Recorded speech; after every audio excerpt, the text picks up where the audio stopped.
Hello बच्चों, आज हम सीखेंगे एनसीईआरटी प्रश्नावली 5.2 चैप्टर नंबर 5 है क्लियर, जिसमें क्वेश्चन नंबर 4 से लेकर आज 9 तक कवर करेंगे। इसमें पहला क्वेश्चन नंबर 4 कह रहा है 636 योग प्राप्त करने के लिए एपी 9, 17, 25 के कितने पद लेने चाहिए। चलिए क्वेश्चन नंबर 4 में कह रहा है कि 636 योग प्राप्त करने के लिए एपी 9, 17, 25 के कितने पद लेने चाहिए, मतलब एन का वैल्यू कितना लेना होगा।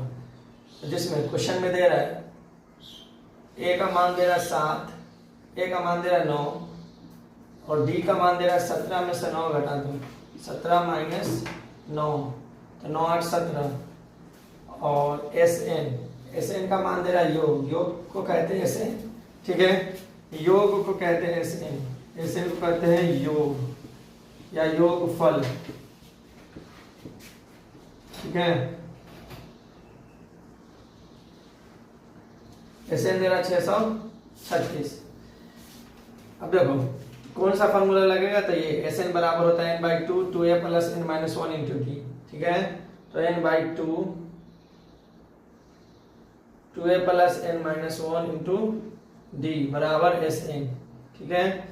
एन का वैल्यू तो पता नहीं, n/2 2 गुने ए का मान दे रहा 9 plus n minus 1 into D का मान कितना दे रहा 8 बराबर एस एन दे रहा 636। देखो 2 के पारा में भी कट रही है, 2 एकम 2 और 2 चौके 8, बीच में प्लस है तो दोनों को काटेंगे, ठीक है।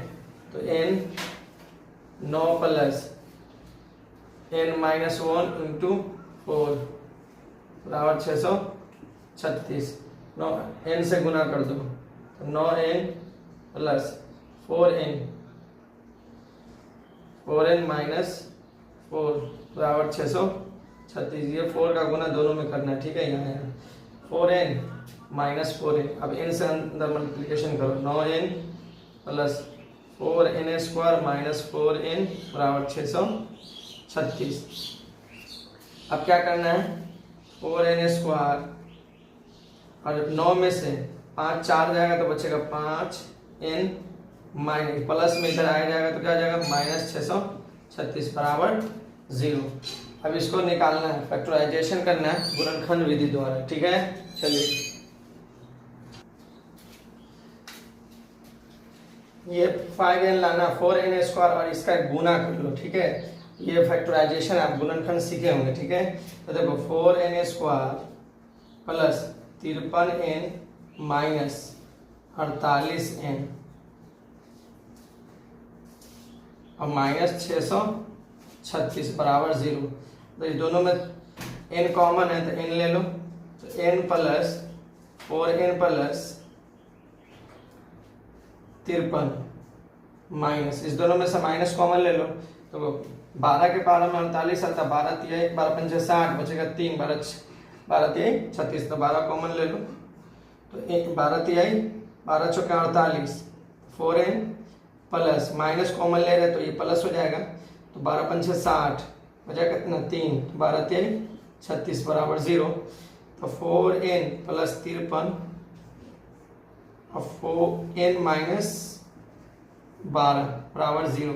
अब दोनों तरफ बराबर 0 ले लो, n माइनस 12 बराबर 0 और 4n प्लस 53 बराबर 0।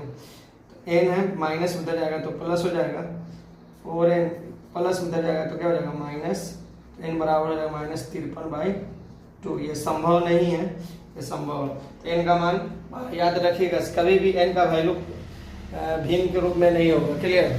तो इसलिए n का मान माइनस में होगा, क्लियर। चलिए क्वेश्चन नंबर 5 को देखते हैं।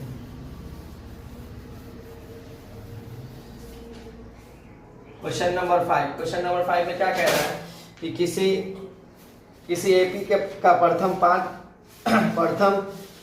5, अंतिम पद 45 और योग 400, तो पदों की संख्या और साल अंतर ज्ञात करना है। किसी एपी का प्रथम पद कितना है 5 है, यानी ए बराबर दे रहा 5, ठीक है। अंतिम पद कितना दे रहा है 45, यानी एन दे रहा है 45।